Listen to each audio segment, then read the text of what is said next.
Beasiswa satu ini bisa dibilang menjadi beasiswa favorit bagi para pemburu beasiswa. Namanya Lembaga Pengelola Dana Pendidikan atau beasiswa LPDP. Tidak hanya menawarkan pendanaan penuh untuk menempuh pendidikan, LPDP juga dipandang sebagai harapan bagi semua anak bangsa di seluruh Indonesia untuk mewujudkan mimpi mereka. Walaupun terdengar sempurna, LPDP gak lepas dari sejumlah tanda tanya dan juga perdebatan. Wah, apa aja ya?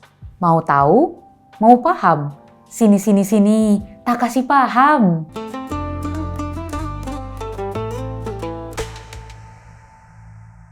UUD 1945 mewajibkan minimal 20% APBN untuk pendidikan. Pada 2010, lewat UU nomor 2 tahun 2010 tentang APBNP, Menteri Keuangan Sri Mulyani mengalokasikan sebagian dana pendidikan menjadi dana pengembangan pendidikan nasional. Idenya muncul setelah ia melihat banyak staf Menteri Keuangan Malaysia yang lulusan top universitas dunia. Sementara Indonesia masih tertinggal. Dari pengalaman itu, Sri Mulyani ingin pemerintah membiayai generasi muda Indonesia untuk kuliah di kampus terbaik dunia. Inisiatif ini kemudian melahirkan LPDP di tahun 2011 melalui Peraturan Menteri Keuangan. Terus ada program apa aja ya di beasiswa LPDP? Yang pertama, yang paling umum dan yang paling banyak dipilih oleh calon-calon mahasiswa adalah jenis beasiswa reguler. Nah, di tahun 2025, beasiswa reguler LPDP sendiri terbagi menjadi beasiswa reguler 2025, beasiswa PTUD 2025, dan beasiswa parsial 2025. Yang kedua, ada beasiswa afirmasi, beasiswa untuk mereka yang berasal dari kelompok tertentu, seperti penyandang disabilitas, mahasiswa dari daerah-daerah tertentu yang kurang berkembang, atau mereka yang kurang mampu secara ekonomi. Yang ketiga, ada beasiswa kolaborasi, jenis beasiswa yang didanai bersama oleh LPDP dan kementerian atau lembaga lainnya, bertujuan untuk pendidikan di universitas tertentu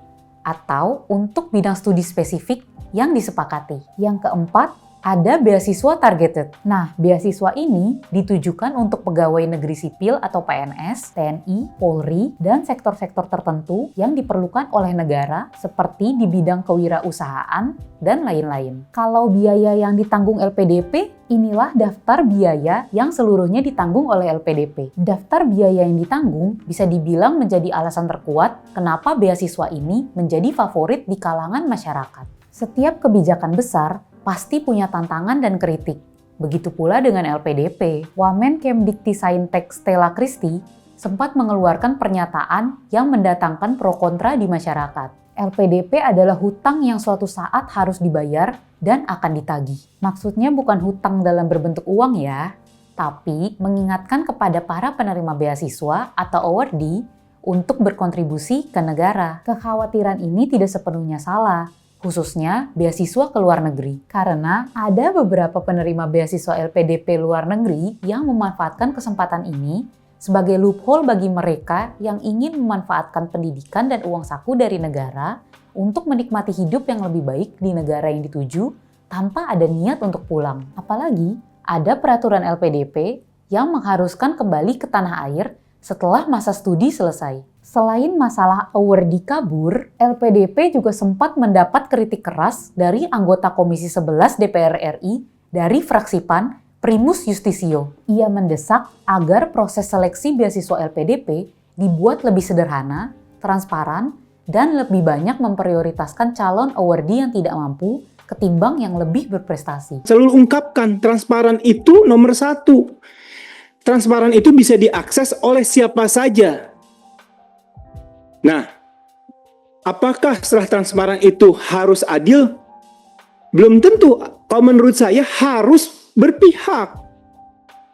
Berpihak sama siapa? Tentu saja sama yang lemah. Itulah negara hadir. Kalau kita samakan statusnya, ya sudah. Ada 10 calon, ini standarnya. Ya keteteran orang timur. Kan kita bisa lihat itu IPM ya Pak.